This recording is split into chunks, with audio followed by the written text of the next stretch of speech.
Chapter 39. Over the coffee in his little room, Martin read next morning's paper. It was a novel experience to find himself headlined, on the first page at that, and he was surprised to learn that he was the most notorious leader of the Oakland Socialists. He ran over the violent speech the cub reporter had constructed for him, and, though at first he was angered by the fabrication, in the end he tossed the paper aside with a laugh. Either the man was drunk or criminally malicious, he said that afternoon from his perch on the bed, when Brissenden had arrived and dropped limply into the one chair. "But what do you care?" Brissenden asked. "Surely you can't desire the approval of the bourgeois swine that read the newspapers." Martin thought for a while, then said, "No, I really don't care for their approval, not a whit. On the other hand, it's very likely to make my relations with Ruth's family a trifle awkward. Her father always contended I was a socialist, and this miserable stuff will clinch his belief. Not that I care for his opinion, but what's the odds? I want to read you what I've been doing today. It's overdue, of course, and I'm just about halfway through." He was reading aloud when Maria thrust open the door and ushered a young man in a natty suit, who glanced briskly about him, noting the oil burner and the kitchen in the corner, before his gaze wandered on to Martin. "Sit down," Brissenden said. Martin made room for the young man on the bed, and waited for him to broach his business. "I heard you speak last night, Mr. Eden, and I've come to interview you," he began. Brissenden burst out in a hearty laugh. "A brother socialist?" the reporter asked, with a quick glance at Brissenden that appraised the color value of that cadaverous and dying man. "And he wrote that report," Martin said softly. "Why, he is only a boy." "Why don't you poke him?" Brissenden asked. "I'd give $1,000 to have my lungs back for 5 minutes." The cub reporter was a trifle perplexed by this talking over him and around him and at him.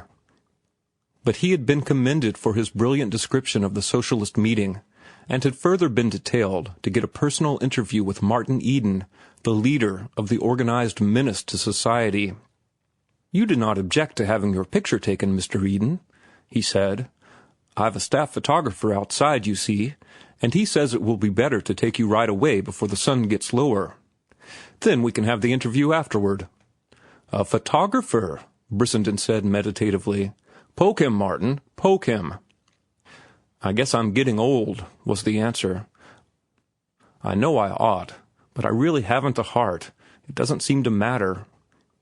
"For his mother's sake," Brissenden urged. "It's worth considering," Martin replied, "but it doesn't seem worthwhile enough to rouse sufficient energy in me. You see, it does take a lot of energy to give a fellow a poking. Besides, what does it matter?" "That's right. That's the way to take it," the cub announced airily, though he had already begun to glance anxiously at the door. "But it wasn't true, not a word of what he wrote," Martin went on, confining his attention to Brissenden. "It was just in a general way a description, you understand," the cub ventured. "And besides, it's good advertising. That's what counts. It was a favor to you." "It's good advertising, Martin, old boy," Brissenden repeated solemnly.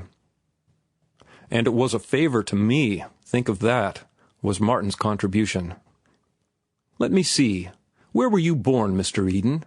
the cub asked, assuming an air of expectant attention. "He doesn't take notes," said Brissenden. "He remembers it all." "That is sufficient for me." The cub was trying not to look worried. "No decent reporter needs to bother with notes." That was sufficient for last night. But Brissenden was not a disciple of quietism, and he changed his attitude. "Martin, if you don't poke him, I'll do it myself, if I fall dead on the floor the next moment." "How will a spanking do?" Martin asked. Brissenden considered judicially and nodded his head. The next instant, Martin was seated on the edge of the bed with the cub face downward across his knees. "Now, don't bite," Martin warned, "or else I'll have to punch your face. It would be a pity, for it is such a pretty face." His uplifted hand descended, and thereafter rose and fell in a swift and steady rhythm. The cub struggled and cursed and squirmed, but did not offer to bite. Brissenden looked on gravely, though once he grew excited and gripped the whiskey bottle, pleading, "Let me swat him once." "Sorry my hand played out," Martin said, when at last he desisted. "It is quite numb." He uprighted the cub and perched him on the bed. "I'll have you arrested for this," he snarled, tears of boyish indignation running down his flushed cheeks. "I'll make you sweat for this, you'll see." "The pretty thing," Martin remarked. "He doesn't realize that he has entered upon the downward path. It is not honest, it is not square, it is not manly, to tell lies about one's fellow creatures the way he has done, and he doesn't know it. He has come to us to be told." Brissenden filled in a pause. "Yes, to me, whom he has maligned and injured. My grocery will undoubtedly refuse me credit now. The worst of it is that the poor boy will keep on this way until he deteriorates into a first-class newspaper man, and also a first-class scoundrel. But there is time yet," quoth Brissenden. "Who knows but you may prove the humble instrument to save him? Why didn't you let me swat him just once? I'd like to have a hand in it." "I'll have you arrested, the pair of you, you big brutes," sobbed the erring soul. "No, his mouth is too pretty and too weak." Martin shook his head lugubriously.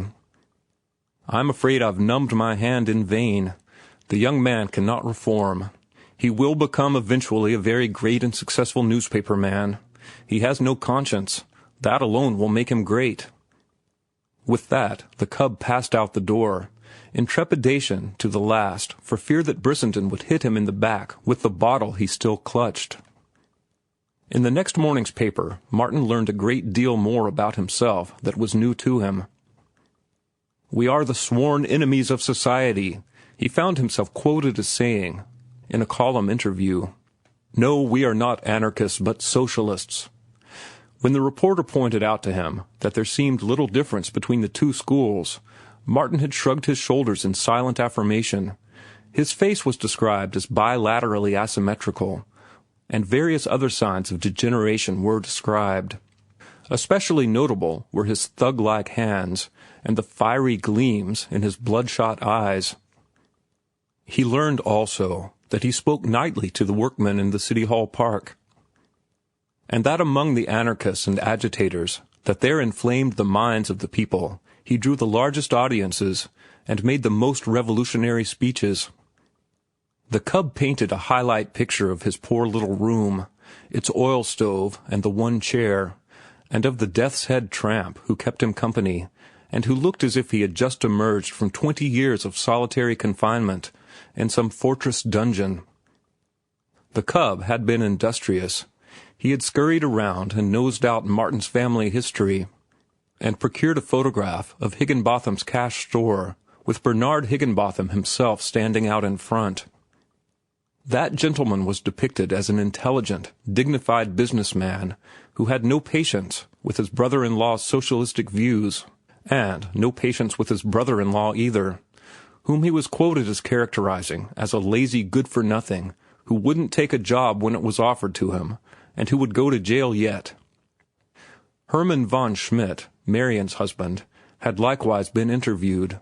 He had called Martin the black sheep of the family and repudiated him. "He tried to sponge off of me, but I put a stop to that good and quick," von Schmidt had said to the reporter. "He knows better than to come bumming around here. A man who won't work is no good. Take that from me." This time Martin was genuinely angry. Brissenden looked upon the affair as a good joke, but he could not console Martin, who knew that it would be no easy task to explain to Ruth. As for her father, he knew that he must be overjoyed with what had happened, and that he would make the most of it to break off the engagement. How much he would make of it, he was soon to realize. The afternoon mail brought a letter from Ruth. Martin opened it with a premonition of disaster, and read it standing at the open door when he had received it from the postman. As he read, mechanically his hand sought his pocket for the tobacco and brown paper of his old cigarette days. He was not aware that the pocket was empty, or that he had even reached for the materials with which to roll a cigarette. It was not a passionate letter. There were no touches of anger in it, but all the way through, from the first sentence to the last, she sounded the note of hurt and disappointment. She had expected better of him. She had thought he had got over his youthful wildness, that her love for him had been sufficiently worth while to enable him to live seriously and decently. And now her father and mother had taken a firm stand and commanded that the engagement be broken. That they were justified in this she could not but admit. Their relation could never be a happy one. It had been unfortunate from the first. But one regret she voiced in the whole letter, and it was a bitter one to Martin. "If only you had settled down to some position and attempted to make something of yourself," she wrote. "But it was not to be. Your past life had been too wild and irregular. I can understand that you were not to be blamed. You could only act according to your nature and your early training. So I do not blame you, Martin. Please remember that. It was simply a mistake. As father and mother have contended, we are not made for each other, and we should both be happy because it was discovered not too late. There is no use trying to see me," she said toward the last.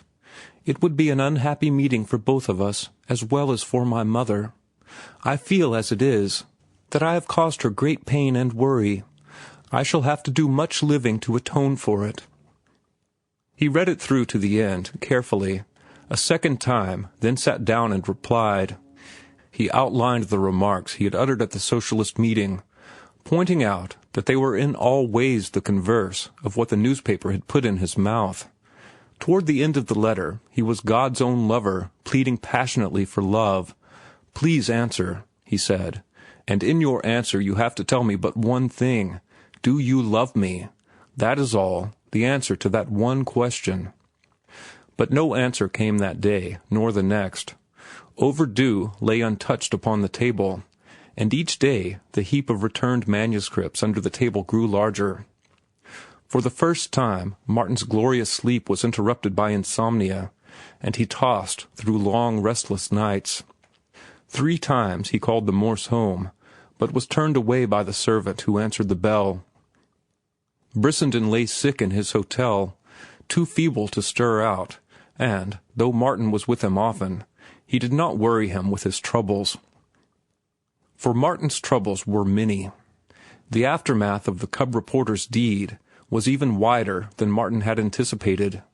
The Portuguese grocer refused him further credit, while the greengrocer, who was an American and proud of it, had called him a traitor to his country and refused further dealings with him, carrying his patriotism to such a degree that he canceled Martin's account and forbade him ever to attempt to pay it. The talk in the neighborhood reflected the same feeling, and indignation against Martin ran high. No one would have anything to do with a socialist traitor. Poor Maria was dubious and frightened, but she remained loyal. The children of the neighborhood recovered from the awe of the grand carriage which once had visited Martin, and from safe distances they called him hobo and bum. The Silva tribe, however, stanchly defended him, fighting more than one pitched battle for his honor, and black eyes and bloody noses became quite the order of the day, and added to Maria's perplexities and troubles. Once Martin met Gertrude on the street, down in Oakland, and learned what he knew could not be otherwise, that Bernard Higginbotham was furious with him for having dragged the family into public disgrace, and that he had forbidden him the house. "Why don't you go away, Martin?" Gertrude had begged. "Go away and get a job somewhere and steady down. Afterwards, when all this blows over, you can come back." Martin shook his head, but gave no explanations. How could he explain? He was appalled at the awful intellectual chasm that yawned between him and his people.